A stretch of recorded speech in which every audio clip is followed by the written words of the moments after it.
So এইটো ভিডিঅ'ত আমি আৰম্ভ কৰিম পেটাৰ্ণ মেটেৰিয়েল। আমি যে অকণমান আগত লাষ্ট ভিডিঅ'ত পেটাৰ্ণৰ বিষয়ে পঢ়িছিলোঁ, তো পেটাৰ্ণটো কি মেটেৰিয়েল পেটাৰ্ণ মেটেৰিয়েলৰ প্ৰপাৰ্টিজখিনি আমি পঢ়িম।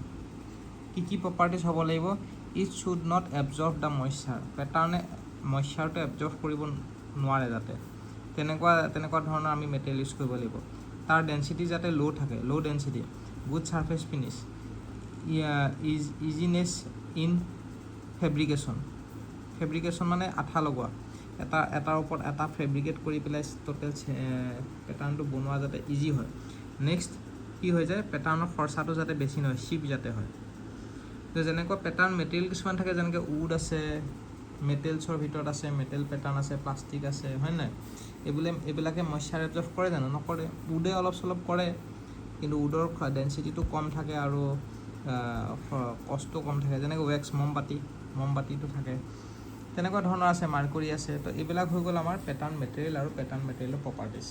তো এইখিনি আমি পঢ়ি আছিলোঁ, হয়নে? আমাৰ কি মেইন কম্পনেণ্ট অফ কাষ্টিং কি থাকে? পেটাৰ্ণ থাকে। পেটাৰ্ণটো আমি পঢ়িলোঁ। এতিয়া আমি মল্ডিং চেণ্ডৰ বিষয়ে অলপ পঢ়িম, টুল ইকুইপমেণ্টছৰ বিষয়ে অলপ পঢ়িব লাগিব, হয় নাই? তো এইখিনি আমি পঢ়িলোঁ। এতিয়া পেটাৰ্ণ এলাৱেঞ্চত যোনটো আমি কৈছিলোঁ শ্ৰিংকেজ এলাৱেঞ্চ মানে কি? যেতিয়া মল্টেন মেটেৰিয়েলটো ঠাণ্ডা হয়, তেতিয়া বস্তুটো শ্ৰিংক হৈ যায়। শ্ৰিংক হৈ যোৱাৰ কাৰণে আমাৰ ৰিকুৱাৰ্ড চাইজতকৈ চাইজটো কমি যায়। তো সেইকাৰণে আমি শ্ৰিংকেজ এলাৱেঞ্চ দিব লাগে। মানে আৰম্ভণিতে আমি এলাৱেঞ্চটো আমি অলপ পজিটিভ এলাৱেঞ্চ এটা দিব লাগে, যাতে শ্ৰিংক হোৱাৰ পিছত আমাৰ অৰিজিনেল শ্বেপটোলৈ আহে। মানে আমি আগতেই পেটাৰ্ণত আমি কি কৰোঁ, চাইজটো বঢ়াই পেলাই দিওঁ, যাতে শ্ৰিংক হোৱাৰ পিছত অকণমান চাইজটো নৰ্মেল থাকে শ্ৰিংক হোৱাৰ পিছত। তো সেইটো কয় শ্ৰিংকেজ এলাৱেঞ্চ। এতিয়া আমি যে কৈছোঁ যে মেটেৰিয়েলটো ঠাণ্ডা হৈ পেলাই শ্ৰিংক হয়, কেনেকৈ ঠাণ্ডা হয়? চোৱা, 3টা ষ্টেজত ঠাণ্ডা হয়। প্ৰথম বস্তুটো লিকুইড ফৰ্মত থাকিব, আমি মেটেৰিয়েলটো গলাই দিওঁ, তো তাৰ টেম্পাৰেচাৰটো কি থাকিব? টেম্পাৰেচাৰটো হাই থাকিব, হয়নে?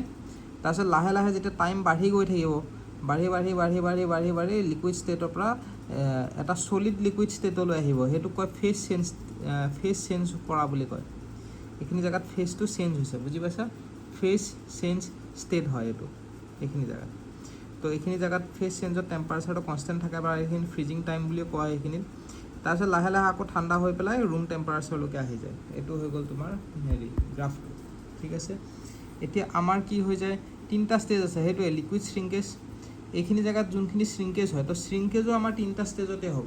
মানে শ্ৰিংক মানে কি? বস্তুটো সৰু হৈ যোৱাটো শ্ৰিংক কৰাওটো মানে 3টা ষ্টেজতে হ'ব। যেনেকৈ ঠাণ্ডা হৈ যায়, 3টা ষ্টেজত ঠাণ্ডা হৈছে নাই, 3টা ষ্টেজতে শ্ৰিংকেজ হ'ব। এইটো হৈ গ'ল লিকুইড শ্ৰিংকেজ, বুজি পাইছা? এইখিনি জেগাত লিকুইড শ্ৰিংকেজ, এইখিনি জেগাত লিকুইড হৈ থাকোঁতে যোনখিনি কমি গ'ল এমাউণ্ট শ্ৰিংক হৈ পেলাই, সেইখিনি কোনে কম্পেনচেট কৰে? মানে সেইখিনি কোনে ঠিক কৰে? ৰাইজাৰে ঠিক কৰে। এইটো যে ৰাইজাৰ, মনত পৰিছে নাই? এতিয়া ৰাইজাৰ কি হয়? নাই পৰা চাগে ন? এইটো ৰাইজাৰ, চোৱা মই তোমালোকক দেখাই দিওঁ। এইটো ৰাইজাৰ, এইটো চোৱা ৰাইজাৰ। তো এই মল্টেন মেটেৰিয়েলটো সোমাই গ'ল ইয়াতে।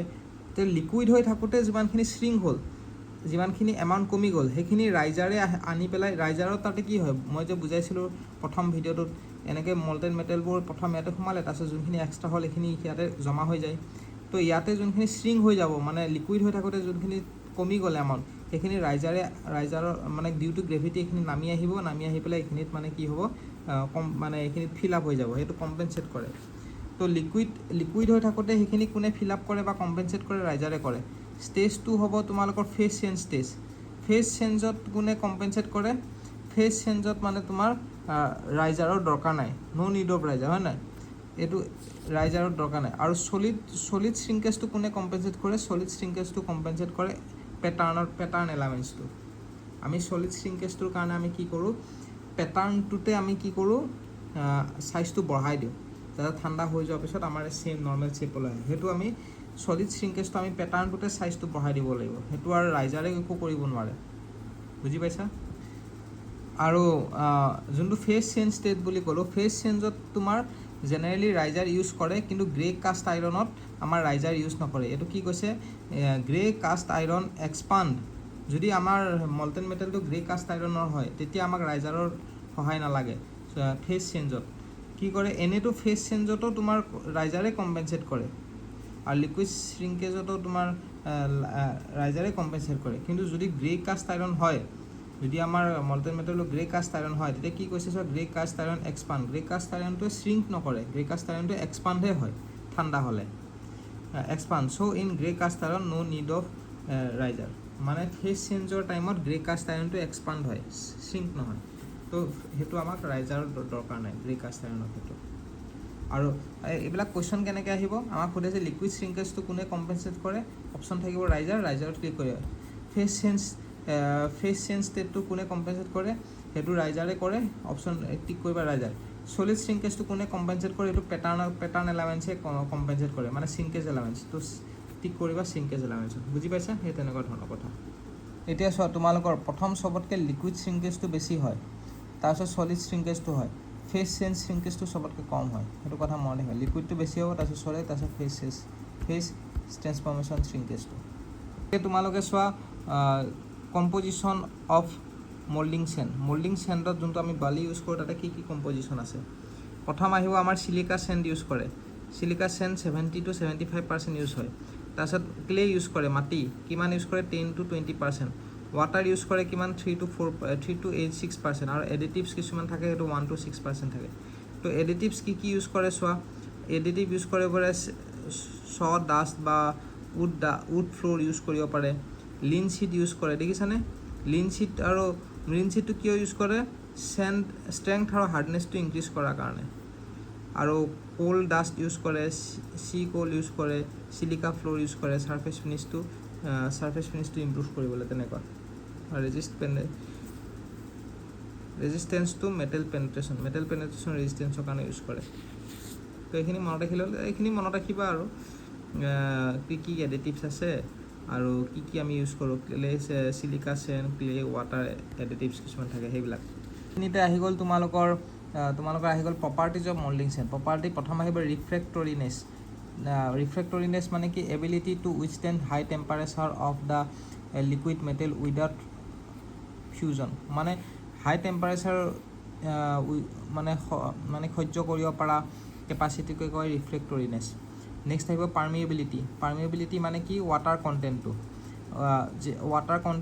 পাৰ্মিএবিলিটিটো কেতিয়া চবতকৈ হাই হ'ব যেতিয়া ৱাটাৰটো 8%ত থাকে ৱাটাৰ মানে বুজি পাইছেনে আমি যে বালিত আমি পানী মিক্স কৰোঁ মানে মল্ডিং চেণ্ডত আমি এইটো ৱাটাৰ ইউজ নকৰোঁ জানো ইয়াতে 3 to 6% থাকে কিন্তু পাৰ্মিএবিলিটি নাম্বাৰটো কেতিয়া হায়েষ্ট থাকিব যেতিয়া আমাৰ ৱাটাৰ কণ্টেণ্টটো 8% থাকিব পাৰ্মিএবিলিটি মানে কি হয় চোৱা ability of the moulding sand to allow the gas to একচেপ্ট মানে আমাৰ কি হয় যেতিয়া আমি মল্টেন মেটেলটো আমি ভৰাম তেতিয়া কিছুমান গেছ জেনেৰেট হ'ব নে নাই সেই গেছখিনি আমাৰ বালিৰ ফুটাই দি বালিৰ মাজেদি সৰু সৰু ফুটা থাকে না গেপবোৰ থাকে নহয় বালিৰ মাজৰ এটা গ্ৰেইন আৰু আনটো বালিৰ গ্ৰেইনৰ মাজত সৰু গেপ থাকে সেই গেপকেইটাই দি গেছবোৰ ওলাই যোৱা তাৰ এবিলিটিটো সেইটো কয় পাৰ্মিএবিলিটি নাম্বাৰ তো সেইটো মেক্সিমাম কেতিয়া হ'ব যেতিয়া আমি 8% দিম তাতকৈ বেছি দিলে আকৌ আমাৰ গেছবোৰ তাতে ব্লক হৈ যাব চবতকৈ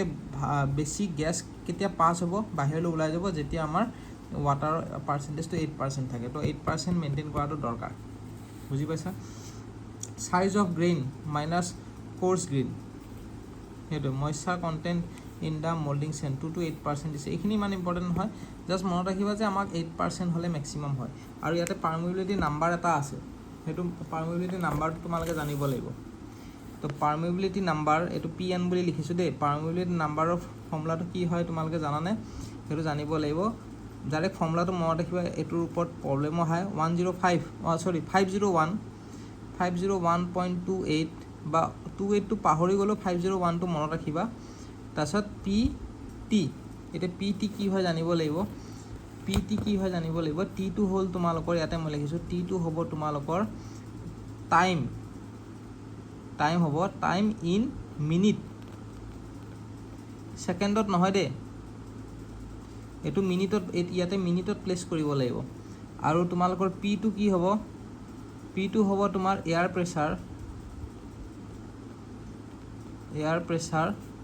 প্ৰেছাৰ এইটোৰ ইউনিটটো কি হ'ব এইটো ইউনিটৰ গ্ৰাম পাৰ চেণ্টিমিটাৰ কিউব গ্ৰাম পাৰ চেণ্টিমিটাৰ স্কুৱেৰ সেইটো হ'ব তোমালোকৰ প্ৰেছাৰ এয়াৰ প্ৰেছাৰটো তো এইটো বস্তু মনত ৰাখিব লাগিব পাৰ্মিএবিলিটি নাম্বাৰ এইটো আহে কেতিয়াবা পৰীক্ষাত আৰু মনত ৰাখিব লাগিব তোমালোকে এইটো 8%টো 8% ৱাটাৰ হ'লে মেক্সিমাম হয় পাৰ্মানেণ্ট নাম্বাৰ। নেক্সট আহিব তোমালোকৰ ফ্ল'এবিলিটি। ফ্ল'এবিলিটি মানে কি ability of moulding sand to flow' in to each and every corner of mould box due to ramming force. Ability flow' কৰা এবিলিটিটো কা ফ্ল'এবিলিটি। হাৰ্ডেনেবিলিটিটো জানাই নহয়, হাৰ্ড হৈ যোৱাটো। To minimize the erosion and to stand the force applied by liquid metal, সেইটো কাৰণে বস্তুটো hard হ'ব লাগিব। কলাপছেবিলিটি মানে মল্ডিং চেণ্ডটো কলাপছ হৈ যাতে নাযায়। Ability of the collapse during solid contraction of cast object, বুজি পাইছে না? To prevent it by developing any resistance force against thermal contraction. আৰু নেক্সট আহিব ষ্ট্ৰেংথ। এইটো ইম্পৰ্টেণ্ট হয়। কলাপছেবিলিটিতকৈ কলাপছেবিলিটিটো ইম্পৰ্টেণ্ট, কিন্তু চবতকৈ ইম্পৰ্টেণ্ট হয় ষ্ট্ৰেংথটো। মল্ডিং যোনটো মল্ডিং চেণ্ড আছে তাৰে ষ্ট্ৰেংথটো কি আছে? 3টা ধৰণৰ ষ্ট্ৰেংথ আছে। এটা হ'ল গ্ৰীণ ষ্ট্ৰেংথ, এটা হ'ল ড্ৰাই ষ্ট্ৰেংথ আৰু এটা হট ষ্ট্ৰেংথ। এই 3টা ইম্পৰ্টেণ্ট হয়। গ্ৰীণ ষ্ট্ৰেংথ মানে কি, যদি চেণ্ডটো যদি তোমালোকৰ মইশ্চাৰ হৈ থাকে তেতিয়াহ'লে আমি সেইটো কি বুলি ক'ম? Green strength. ড্ৰাই ষ্ট্ৰেংথ মানে যদি মইশ্চাৰ নাথাকে, ন' মইশ্চাৰ প্ৰেজেণ্ট, মইশ্চাৰ যদি নাথাকে তেতিয়াহ'লে dry strength after evaporation of moisture. আৰু হট ষ্ট্ৰেংথ মানে কি হয়? Required to hold the shape of the moulding cavity after all the moisture is eliminated. বুজি পাইছা? যোনটো ষ্ট্ৰেংথ মানে দৰকাৰ হয় মল্ডিং চেণ্ডটো মানে তোমাৰ হোল্ড কৰি ৰাখিবলৈ শ্বেপত, সেই তাৰ ৰিকুৱাৰ্ড শ্বেপটোত যেতিয়া মানে চব মইশ্চাৰ এলিমিনেট হৈ যাব, সেই ষ্ট্ৰেংথটো কি কয়? Hot strength. নেক্সট আহিব তোমালোকৰ মল্ডিং চেণ্ডৰ গ্ৰীণ ষ্ট্ৰেংথটো। গ্ৰীণ ষ্ট্ৰেংথত কিমান কি, ড্ৰাই ষ্ট্ৰেংথত কিমান, এইখিনি ইমান ইম্পৰ্টেণ্ট নহয়, এইখিনি এনেও চাই ল'ব পাৰা তোমালোকে। নেক্সট এইখিনি তোমালোকে চাব পাৰা ভিডিঅ'টো পজ কৰি পেলাই হা। নেক্সট পঢ়িম তোমালোকৰ গেটিং ডিজাইন। এতিয়া গেটিং ডিজাইন কি জানানে? এইটো গেটিং ডিজাইন চা, এইটো দেখিছেনে? এনেকৈ স্ক্ৰু দি সোমাই পেলাই এইটো যেতিয়া গেট ছিষ্টেমটো আছে, এইটো আমি কেনেকৈ ডিজাইন কৰিম, তো সেইটোৰ ওপৰত আমি এতিয়া পঢ়িম। ঠিক আছে, এইটো আমি এতিয়া নপঢ়োঁ, নেক্সট ভিডিঅ'ত পঢ়িম। তো ভিডিঅ'টো চাই থাকিবা, নেক্সট ভিডিঅ'টো।